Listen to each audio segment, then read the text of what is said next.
नमस्कार, मी शामराव मोकाशी. हा व्हिडिओ सर्वांनी पूर्ण ऐका आणि एकमेकाला लगेच शेअर करा. हे पहा, आता प्रत्येकाची जुनी मॅन्युअल लायसन आहेत, जुने पेपर आहेत, त्यांनी तात्काळ आपल्या मूळ प्राधिकरणात जाऊन की ते लायसन ऑनलाईनला घ्या. आता हे कुठली लायसन आहेत की मोटरसायकलची वगैरे पहिली 25 वर्षानं वगैरे रिन्यू व्हायची, ही अशी लायसन आहेत. आता जे नवीन काढले त्यांचा काय प्रश्न येत नाही, परंतु आपली वाहनांच्या समजा नोंदी आहेत, जुन्या वाहनांच्या नोंदी आहेत 2015च्या पूर्वी झालेल्या, 15 नंतर ऑनलाईन थोडी होत गेली होती, त्याच्यामुळे तो ही आहेत. परंतु आता कितीतरी वाहनं डेट्यामध्ये नाहीत, हे मात्र लक्षात ठेवा. प्रत्येकानं आपापल्या वाहनाचा मूळ प्राधिकरणात जाऊन आपली लायसन असून द्या, तुमच्या जुन्या वाहनाचं पेपर असून द्या, आरशी बुक वगैरे, ह्या सगळ्या गोष्टी पेपर तिथं RTOला जावा आणि ऑनलाईनला पेपर घ्या. ही जबाबदारी तुमची आहे.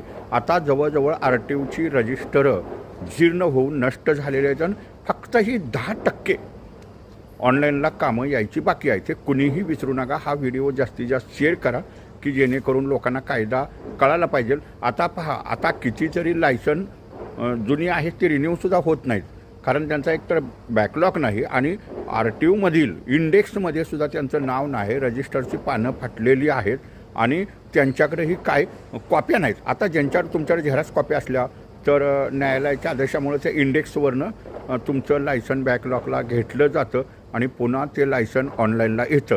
हे मात्र कुणीही विसरू नका. मी तमाम महाराष्ट्रातील जनतेला आज सांगू इच्छितो की हे काम आता फक्त 10% राहिलेलं आहे. प्रत्येकानं कुणाची चोपडीवाली लायसन असतील किंवा आपल्या जुन्या ज्या गाड्या आहेत आणि त्यांची मॅन्युअल RC बुक वगैरे आहेत, त्या गाड्या ऑनलाईनला तुम्ही घ्या.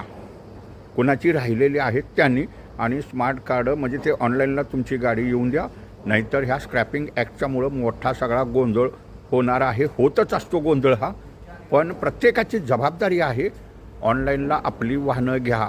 ज्यांची कुणाची ऑनलाईनला वाहनं नाहीत, मॅन्युअल रजिस्टरमध्ये ज्या पूर्वीच्या नोंदी आहेत त्या, जुनी ज्यांची चोपडीवाली लायसन आहेत ही तर एक 10%च राहिलेली आहेत. आता मग त्याच्यातली काही लोक आहेत नाहीत, ती गोष्ट वेगळी आहे.